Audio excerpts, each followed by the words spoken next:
Welcome to Bible Tank. I'm Kennedy, and we narrate powerful testimonies from around the world, stories of raptures, end times, near-death experiences, and encounters with angels, demons, Satan, God, and Jesus Christ. If you enjoy stories like these, consider subscribing to our channel. We'd also love to hear your thoughts. Share them in the comments below. If you have personal testimonies, visions, or revelations from God to share, feel free to send them to us via our email address in the description below. We will be honored to read your story, which could inspire, uplift, and encourage others in their faith journey with Jesus Christ. Now, let's get started.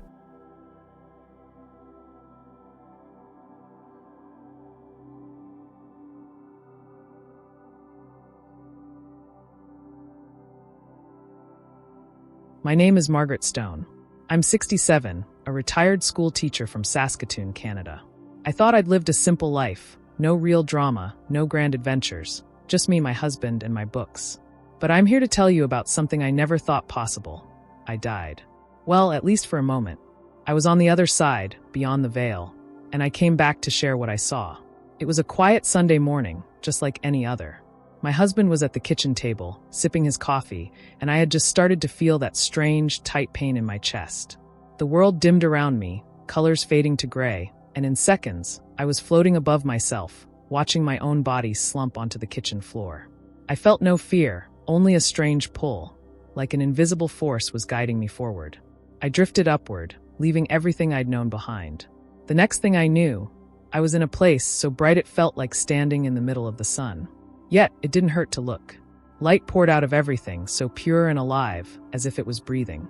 I sensed others near me, figures robed in white, faces radiant with peace and wisdom. Their voices, though they didn't speak, filled my mind with words. "Welcome, Margaret," they said without moving their lips. "Your time is short here, but there is much to show you." They led me to what seemed like a doorway, but unlike any door I'd ever seen. It was made of light, swirling and shimmering, and as I stepped through, I found myself in a vast landscape. There were rolling meadows and trees that seemed to sing.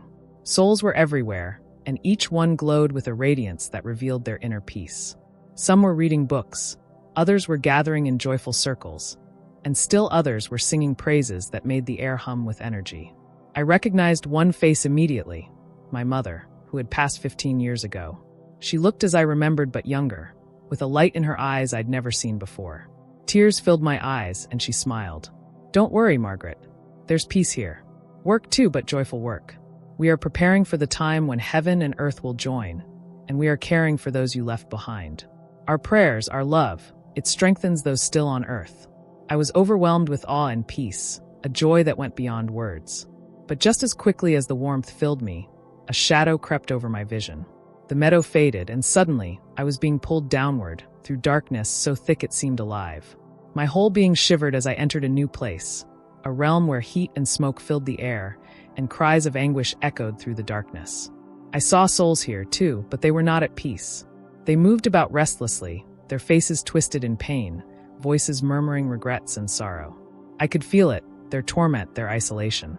Unlike heaven, where light united everyone, this place was filled with shadows that divided, each soul locked in its own despair. A figure stepped forward, a man I didn't recognize, with eyes hollow and lost. "I ignored every chance to turn to God," he whispered, his voice thick with regret.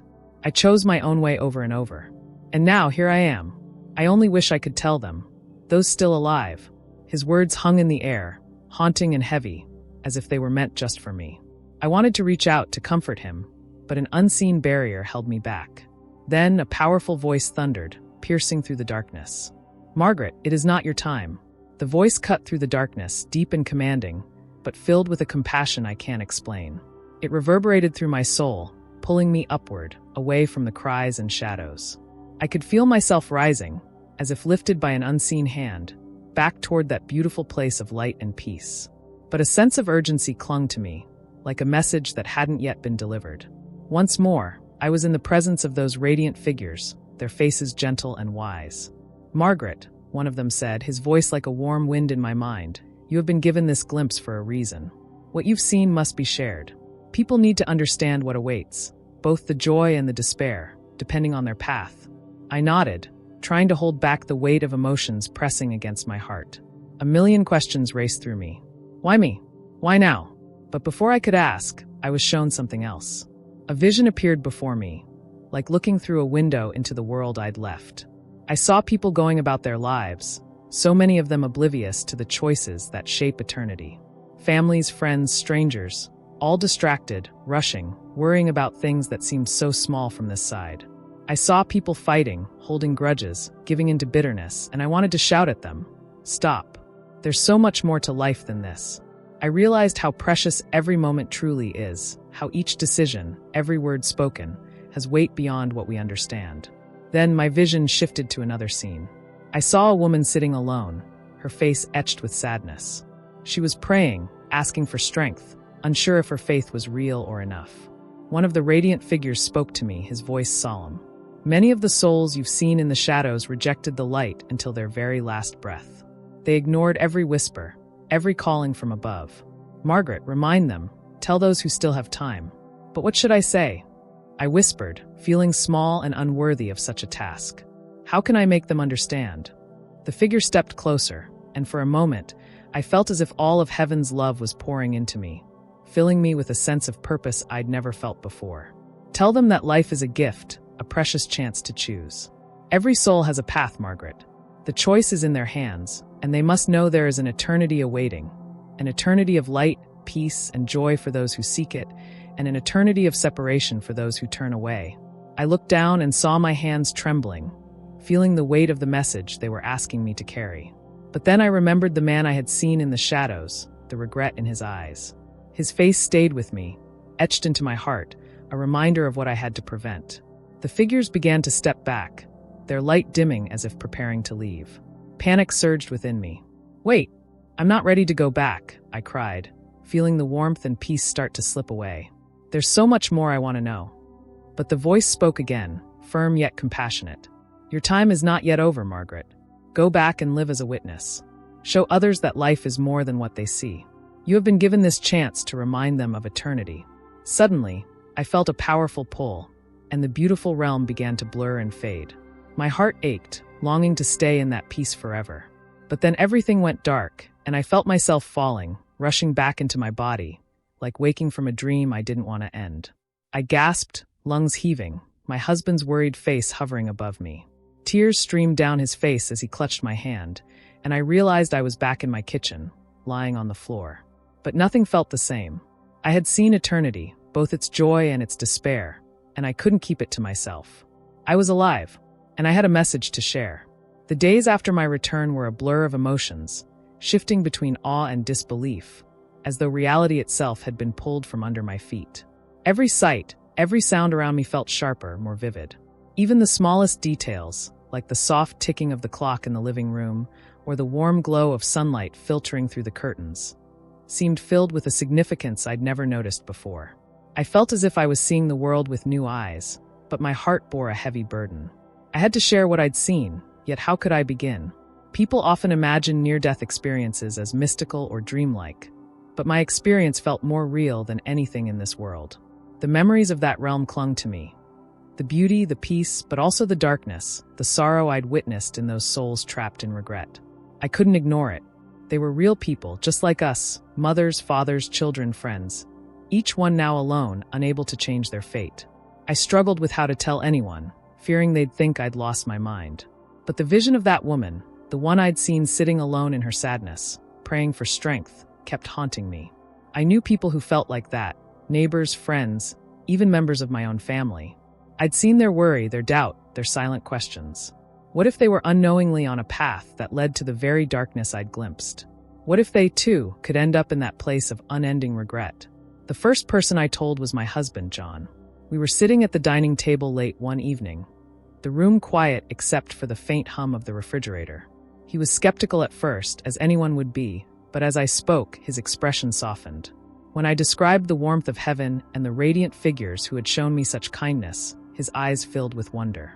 But when I recounted the horrors I'd seen in the dark realm, his hand gripped mine, his knuckles white. By the end, he just sat there in silence, staring at me as though seeing a stranger. "Margaret, what you're saying, He hesitated, struggling to find words. It's powerful, but who will believe it?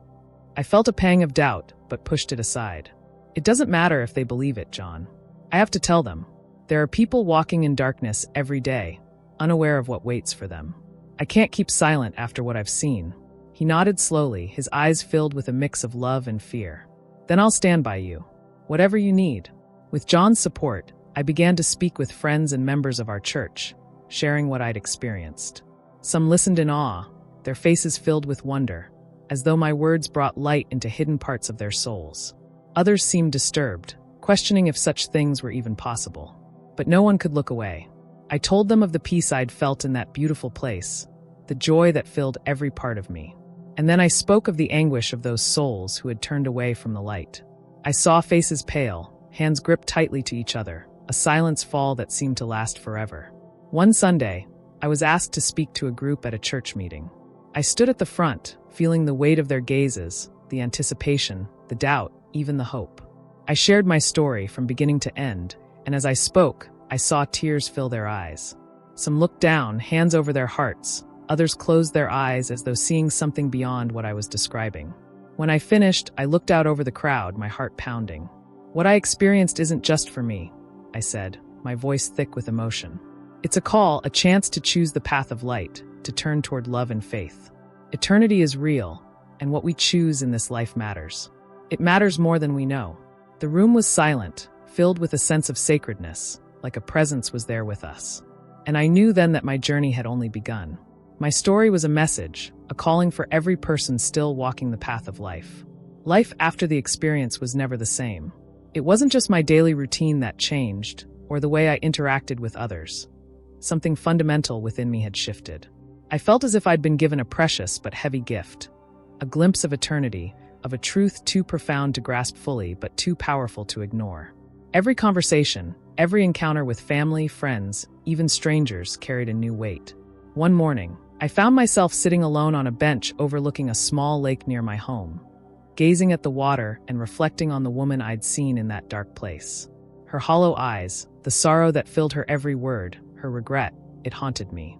I prayed fervently for her soul, for her release, though I knew it was too late for her. Yet the memory of her struggle was a reminder to me, to everyone, that the choices we make are eternal. They stay with us, shaping us, leading us toward light or pulling us into darkness. People continued to reach out, some in awe, others skeptical, still others drawn by a quiet desperation they tried to hide. Each one asked about what I'd seen, what I'd felt, how it had changed me. I'd always start by describing the warmth, the light, the peace that I knew could never be replicated in this world. And then I'd tell them about the darkness, the lost souls, those who had walked away from grace and life and were now bound to a realm of eternal regret. One evening, my granddaughter, Emma, came to visit. At 16, she had her own questions about faith and the world, often challenging and questioning the things she'd been taught. Sitting across from her in the soft glow of the living room, I saw a familiar curiosity in her eyes, tinged with fear. She'd heard pieces of my story, but hadn't asked me directly until now. "Grandma," she began, her voice trembling slightly, What were they like? The people in that dark place." I took a deep breath, feeling the weight of her question. How could I explain something so beyond words to her? But I owed her honesty. "Emma, they were alone. Completely and utterly alone. They wanted to change, to escape, but the choices they'd made held them captive. They lived in a silence that was unbearable, haunted by memories of a life where they had chosen everything but God's love. They were full of regret, a regret so deep it became their prison." Emma looked down, silent. I saw her lips tighten, as if she was holding back tears. "So, they couldn't ever leave?" "No, darling." My voice softened as I reached across to hold her hand. Not because they weren't wanted, but because they'd turned away from love and life. And love, God's love, it's something we have to choose. It doesn't force itself on us. But that's why I'm telling you this, why I'm telling everyone. So you and everyone you know can choose the light while you still can. Her eyes met mine, and I saw in them a deep resolve, an understanding that went beyond her years. "I don't want to end up like that, Grandma. I want to choose the light." Her words brought tears to my eyes, and in that moment, I felt that my journey was beginning to bear fruit. My experience wasn't just a story to be told. It was a warning, a call to change. Emma's young heart had grasped something that many spend their entire lives missing: the urgency of choosing love, of living a life that echoes with purpose beyond the grave. As the days turned into weeks, I continued to share, to speak, to pour out everything I'd seen and felt. People came, listened, some even wept. They understood, in their own ways, the reality of life after death, of choices made and paths taken. And though some left unchanged, others were visibly moved, shaken by the stories of those I'd met beyond the veil. One Sunday, while standing in front of a packed church congregation, I looked out over the crowd, seeing faces young and old, each carrying their own questions, their own fears. "What I've shared with you isn't just a vision or a dream," I said, my voice clear and steady. "It's a truth that we're all called to face one day. Every choice, every act of kindness, every act of selfishness, it all matters. We each have a chance to choose the path of light, of love, before it's too late. This life is a gift, and the door is open for each of us to walk through into grace." As I finished, the silence was thick, as if the air itself was alive with the gravity of the moment. People were reflecting, some wiping away tears, others deep in thought. I knew then that my story, my near-death experience, was a calling not just for me, but for each person who would hear it. It was a reminder that every soul, every life has a chance to change, to find redemption, to step into the light. Leaving the church that day, I felt a peace that settled over me like a warm embrace. The weight I'd carried since my return seemed lighter. I knew that I'd been given this experience for a reason, that my story would live on in the hearts of those who heard it. And though I was no longer in that heavenly realm, a part of it was forever within me, guiding me, reminding me to live each day with purpose, to choose light, and to walk others toward the truth I'd seen beyond the veil. Thank you so much for watching and taking this journey with us. This incredible experience reminds us all of the importance of our choices and the eternal impact they have on our souls. Each moment, each act of love can bring us closer to the light. If this story touched you or made you reflect on life in a new way, please consider subscribing to the channel to support more content like this. Don't forget to like and share this video with others who might be encouraged or inspired by its message. Together, let's spread this powerful story and the hope it offers. Thank you again for your support.